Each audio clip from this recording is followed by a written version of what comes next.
luz, final temporada 2 de La Brea, el viaje, primera y segunda parte. Brutal este final, con giros inesperados, revelaciones, más misterios, y ya os adelanto que la familia Harris no vuelve a casa ni queriendo, y que por enésima vez esta familia vuelve a romperse con la desaparición de uno de sus integrantes, y del que esperamos su ansiado reencuentro para la tercera temporada. Este resumen va a ser algo extenso porque es un final de temporada de 2 horas. Bueno, el viaje, primera y segunda parte, comienza por donde acabó el episodio pasado, la explosión del edificio. Por arte de magia aparecen Eve con su marido, su hija y Tai, que van a buscar a Levi, que se encuentra atrapado, mientras que, hay explosiones por todos lados y al final terminan salvándole. Y aquí la trama se bifurca en dos. Está la trama por un lado de Gavin y por otro lado está la trama de Levi, que al final se terminan uniendo. Comenzamos por la trama de Levi. El piloto, tras reventar el edificio y la oportunidad de volver a casa a todos los del Claro, es totalmente repudiado y es Tai quien convence a para que se recupere en la aldea, a pesar de que el terapeuta esté cabreado con él porque destruyó la segunda oportunidad que la vida le había dado con ese tratamiento a su cáncer. Levi, al enterarse de ello, se siente terriblemente mal, pero tiene una oportunidad para ayudar a Tai, y es que Kira, que por cierto sigue viva, lo interceptó y le propuso un intercambio. Oye, si me das la caja que tiene guardada Tai Metallí en la aldea, te doy el tratamiento para Tai. Por lo que al final Levi acepta, y mientras que Levi estaba allí en la aldeilla cogiendo esa caja, es sorprendido por Silas, que le dice que quiere irse con él porque allí en la tribu lo van a sentenciar. Pero al final lo que realmente pretende Silas es matar a Kira para vengar la muerte de su hija. Pero al final el piloto le convence de que eso no va a hacer que él esté mejor. Finalmente descubren que Kira quiere esa caja porque pretende usar ese combustible en el nuevo portal que creó Moore. Deciden avisar a la tribu para dar caza a Kira, detenerla y conseguir el tratamiento de Tai. Tras este acto, dejan a Silas libre. Levi, tras ayudar a Tai, decide ayudar al resto del grupo de supervivientes a volver a casa, yendo al Claro a llevarles el combustible para que funcione el nuevo portal. Mientras tanto, tenemos la trama del Claro y unas cuantas mini tramas. Tras la explosión del edificio, deciden que tienen que tener un líder porque van a estar allí por mucho tiempo y montan unas elecciones, aunque al final no vota nadie, dado que Gavin le pide a Verónica que le dé las coordenadas para ir a hablar con su abuelo sobre el diario de Moore. Silas le dice que es un portal nuevo que creó el científico y que esas coordenadas posiblemente sea donde se encuentre, por lo que todos en el Claro pasan de votar e ir un grupo de personas en busca de esta máquina. Al llegar a las coordenadas, aquí vamos a hablar sobre la mini trama de Scott. Cuando llegan a esas coordenadas, se encuentran a unas personas muertas que estaban allí acampando. Scott se encuentra un medallón con un símbolo, que es el mismo símbolo que el de la empresa que fue a hacerle una entrevista a Scott el mismo día que cayó por el pozo de la Brea. Además de estos muertos, también encuentran a una niña que solo habla alemán, o que al menos aparenta que solo habla alemán. Porque al final vemos como la niña se hacía la tonta y hablaba también inglés. Al final Scott se gana la confianza de esta pequeña y termina enseñándole una foto de ella con su madre en un campamento militar instalado allí, en 10.000 años antes de Cristo. Aquí confirmamos que el medallón es de la madre de la pequeña Petra, por lo que es la misma empresa que quiso entrevistar a Scott el día aquel del pozo de la Brea. Y para rematar, deciros que este símbolo de esta empresa lo tiene tatuado Levi en el brazo.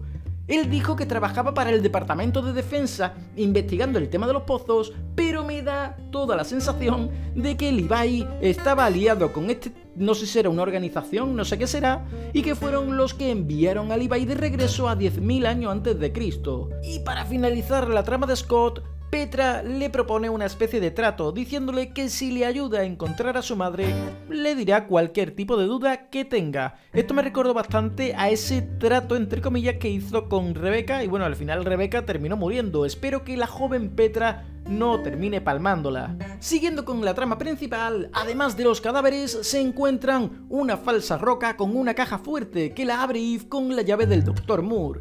Encuentran un mapa indicando dónde se encuentra este portal, que es un pasadizo de cuevas debajo de una gran afloración de árboles con las flores rojas en forma de estrellas, por lo que Gavin no deja ir a Eve porque por la mañana se hizo un corte en la mano como el que él veía en su visión y cree que su muerte está a punto de ocurrir. Eve decide quedarse fuera, hasta que Petra revela que hay un monstruo gigantesco en las cuevas y es muy peligroso, por lo que Eve y Riley van a las cuevas a avisarles del peligro.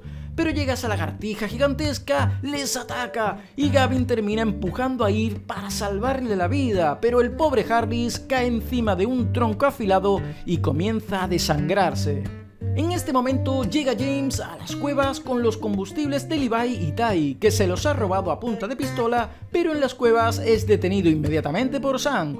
Para salvar la vida de Gavin, Eve decide utilizar el portal con la ayuda de James para viajar al pasado y avisar a Gavin. Su hija decide acompañarle y viajan al pasado juntas. Una vez allí, unas horas antes, ve a lo lejos cómo James le roba el combustible a Levi y a Tai. Estos dos se unen a ellas para avisar a Gavin, pero se tienen que dar prisa porque el portal se está cerrando a causa de un sobrecalentamiento en el sistema por un fallo de refrigeración. Mientras tanto, Gavin en las cuevas se despide de Josh y termina muriendo. Pero finalmente Eve llega a la falsa roca con esa caja fuerte, la abre y escribe en el mapa lo que va a ocurrir, pero el portal por donde tienen que regresar termina cerrándose. En 10.000 años antes de Cristo tenemos otra mini trama latente con respecto a la refrigeración del portal, y es que resulta que Verónica está embarazada y quiere irse a su época, pero Lucas no quiere irse, piensa que es más útil en esta nueva vida, y al enterarse de que será papá, le dice a Verónica que se vayan sin él, ya que él piensa que será un mal padre, como lo fue el suyo. Mientras tanto, Verónica se va con Jada o como se llame, a arreglar la corriente de agua para poder refrigerar el sistema. Un tronco que se ha caído encima de donde debería de correr el agua y ya el agua pues no puede correr. Entonces necesitan quitar ese tronco. Pero entre Jada y Verónica no pueden quitar ese tronco porque pesa muchísimo. Pero finalmente llega Lucas a salvar el día con un caballo blanco salvaje que se encontró y consigue demostrarle a Verónica que está dispuesto a ser un buen padre ahí fuera con su hijo. Además de que consiguen arreglar este sistema de refrigeración, por lo que el portal de Eve vuelve a abrirse y tanto ella como su hija Levi y Tai van a 10.000 años antes de Cristo y son recibidos por Josh y un Gavin más a gusto que un arbusto diciéndole que su mensaje funcionó. Ya están todos felices y están a punto de volver a casa por el portal, mientras que Gavin es golpeado por su padre, que se había desatado y ahora sí que sí, está dispuesto a restablecer el sistema y nadie lo va a frenar. En este final vimos que James es el auténtico villano de la serie. Mientras que Gavin moría, él le decía que no sentía lástima por él, ya que su hijo lo había perdido hace mucho tiempo. Gavin intenta detenerle en esa pelea que tuvieron, pero el padre lo apunta con su arma para poder conseguir ese preciado cuaderno de Moore, aunque el piloto bloquea la pistola que comienza a disparar por todos lados, causando daños en toda la máquina del portal, hasta que al final Gavin no le queda más remedio que pegarle 2 tiros en el pecho a su padre y terminar matándolo, aunque antes de morir le revela que tiene una hermana y que le diga que falló y que vendrá a buscarle y que sabrá el por qué nunca supo de su existencia. Tras romper la máquina, comienzan a crearse muchos portales en el cielo desde muchas épocas diferentes, hasta la más antigua que vemos en el monitor de 66 millones de años antes de Cristo. Mientras tanto, en la sala del portal, la familia Harris decide huir de allí, pero el sistema de seguridad cierra la puerta quedando en su interior Eve, que es absorbida por un portal completamente desestabilizado. La última escena de la serie es la de Gavin con sus 2 hijos, encontrándose una huella gigantesca y encontrándose de frente con un gran tiranosaurio Rex y del que salen corriendo por patas, y este es el final de la segunda temporada. Y bueno, se me olvidó comentar otra mini trama que hubo sobre Sam, que la verdad que no es nada importante, de hecho se me había olvidado, y es que resulta que la hija descubre que el padre se estaba divorciando de su madre ya antes de caer por la brea. Ahora es cuando entendemos nosotros cómo Sam hizo tan buenas migas con Eve, cómo la entendía por ese proceso por el que estaba pasando con su marido, Levi y demás. Y al final de esta temporada vemos como una de las supervivientes del Claro está ligoteando con él, por lo que ya estamos viendo que en la próxima temporada Sam va a tener una novieta. Y ahora sí que sí, acaba la segunda temporada. Haré un próximo vídeo explicando más detenidamente los nuevos misterios que hemos tenido en este final de temporada y lo que nos queda por ver para la tercera temporada, que espero que no sea, mejor dicho, el final de la serie. Dejadme vuestra opinión sobre qué os ha parecido este pedazo de final de temporada y nosotros nos veremos en el próximo vídeo de La Brea. ¡Hasta luego!